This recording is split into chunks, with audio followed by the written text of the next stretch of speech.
I'd like to share with you some of the history and technical background on the FEBI. You know, in some ways, the FEBI patterns are deeply intuitive. They've been talked about in indigenous cultures or wisdom traditions for centuries, maybe as elements like water, earth, air, or fire. But this model of the patterns came from work of Josephine Rathbone in the world of movement, of kinesiology, working in the 1930s. Now, at that time, it was known that movement came about through opposing muscle groups, what was called an agonist and an antagonist, or you might think of it as an engine and a brake to control each movement. So, for example, if I want to make a flexing motion,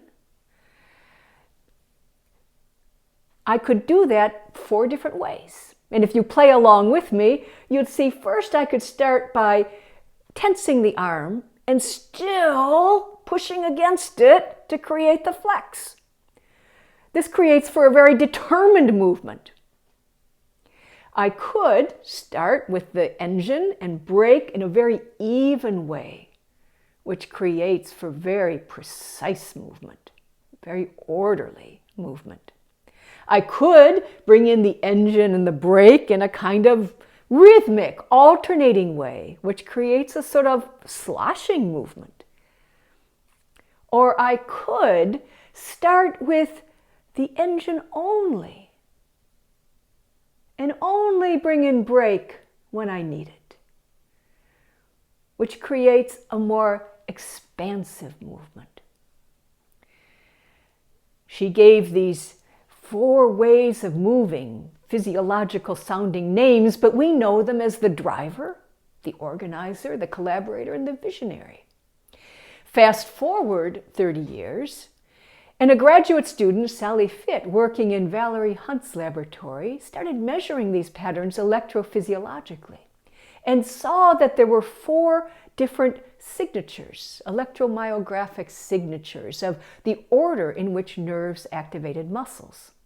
And she presented this research at the National Dance Festival in 1977, where in the audience was a choreographer, Betsy Wetzig, who just lit up because this connected so many dots for her. She had been working with dancers for many years, and she noticed that they had characteristic ways of moving, but that didn't stop with movement. It related to their characteristics altogether, their character. And she was very curious about this connection between the body and the mind, and started connecting the dots between that state that we feel when we move in a certain way and how the movement happens. When Betsy taught me the patterns in the 1990s, it also connected a lot of dots for me, because at that point I'd been trained in meditation and martial arts, which is a very systematic way to use the body and different kinds of movement to train the mind. And I'd been looking for some kind of correlate to this that I could use in my work with leaders. But all of the personality tests of the time seemed to stop at the neck. They treated behavior and personality as something that just emerged from our thoughts without regard to the body. And I knew it had to go deeper than that. And here was a model that connected those dots. But to turn this model into a validated psychometric was another task altogether. And for that, it called on some work with my psychologist husband, Mark Kiefaber, who is facile in building instruments like this, and some psychometricians to begin what led to more than a decade of research into developing and validating the FEBI. So what did we have to do? We had to establish 3 things up front. First, we had to do a factor analysis on the FEBI that would show that it's a good coordinate system, that it's measuring personality or measuring things about people that account for personality differences in a significant way. Second, we had to show it was internally valid, that it hung together and measured what it said it was measuring. And third, we had to show some measure of external validity, that it compared in some reliable way to other established measures of personality. Here's what we found. In the factor analysis of FEBI, we found that indeed the 4 patterns map to 4 largely orthogonal factors. It's a good coordinate system. We did see some correlation between collaborator and visionary, and a very slight correlation between driver and organizer, and no correlation between those 2 pairs, which pretty much matches people's experience of the patterns as well.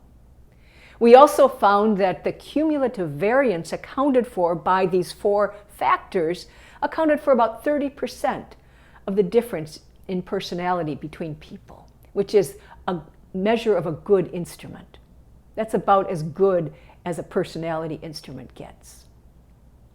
In looking at internal reliability, we looked at the Cronbach alpha, a good measure of internal reliability, where 1 is perfect and 0.7 is considered a good instrument, a good reliable factor. And what we found is that each of our patterns, each of our factors had an internal reliability around 0.9, so it was excellent. And that was no accident, because we went through every question in the FEBI and looked at its wording for whether or not it was contributing to increasing the reliability of that factor, and went through several versions of FEBI to get to this standard of goodness. In looking at external validity, we first looked at the NEO, which is sort of a gold standard 5-factor personality model. And 4 of the factors of NEO mapped very closely to the 4 patterns of FEBI. The 5th factor of NEO is sort of a basket of things that can go wrong, called negative emotions. And we saw that mapping to a number of our FEBI patterns, because the NEO also breaks things down into 30 subscales. So we found even higher correlations between those subscales and the different factors of FEBI. And it really helped us in being able to set thresholds for what, say, very high organizer or low collaborator would look like based on comparisons with these NEO subscales. We also did some external validity studies using multi-rater feedback, because of course we only answer FEBI for ourselves. And we wanted to look at, well, how does this compare to how other people see us? So in a study that involved about 100 people, we compared multi-rater feedback to people's self-scores in FEBI. And we found that in around 3/4 of the time, the kinds of things that other people say we need to work on come out of our weakest pattern, which is why we include the weakest pattern in the FEBI report. So next, we'll take a look at the parts of the FEBI report and give some explanation of each of those. FEBI version 2.2, introduced in 2022, has both a new look to the report as well as a new scoring system for the overall profile. We've moved to a simpler industry standard 10-point scoring system, what's called a STEN score, to express the overall profile, the strength of each pattern.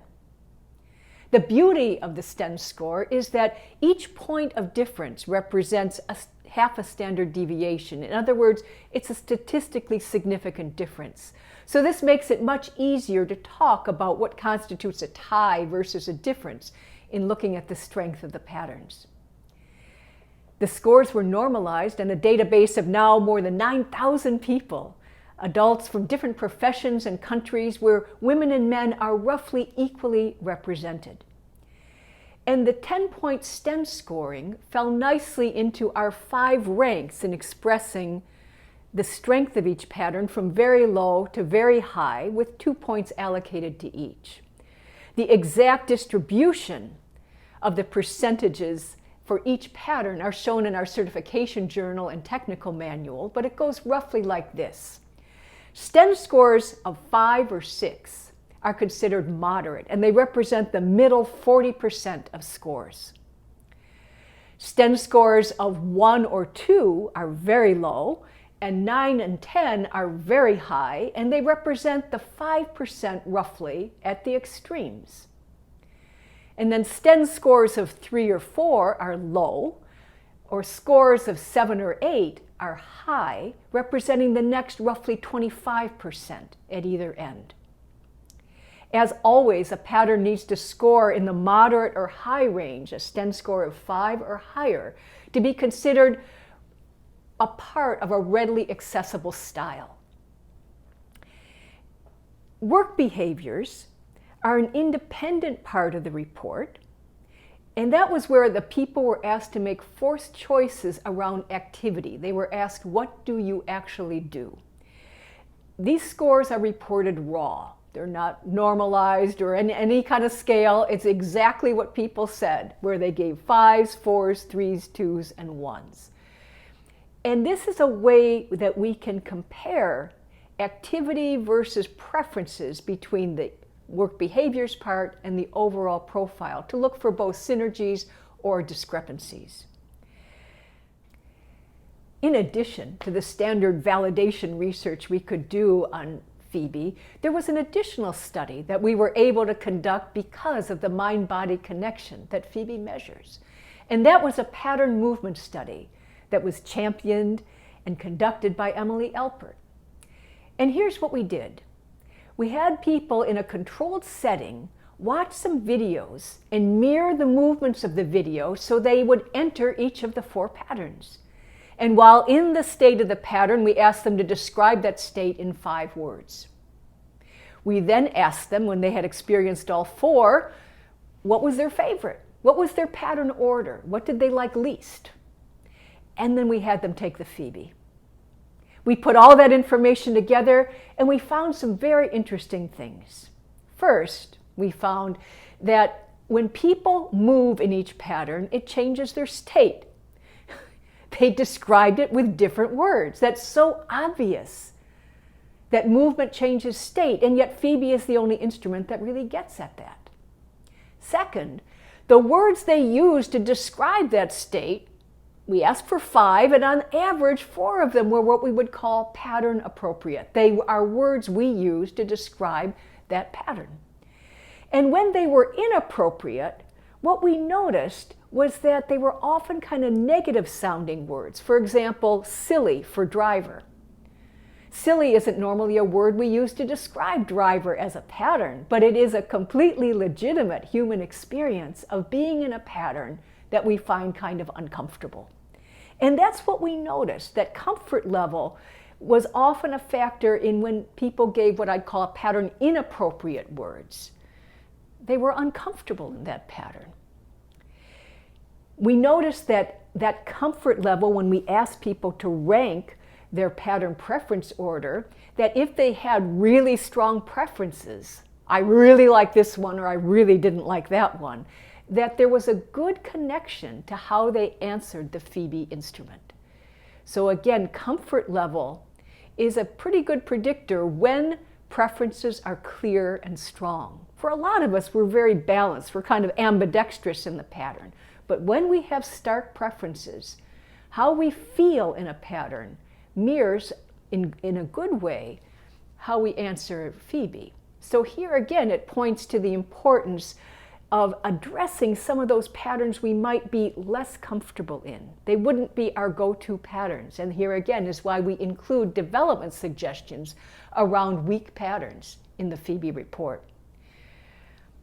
All of which is pointing to FEBI's strengths in putting together body and mind and putting together the physical dimensions of personality in ways that we can work with them, where we can experience personality, move into the dimensions of it, reclaim more of it, and in bringing body and mind together, letting us experience more of who we are.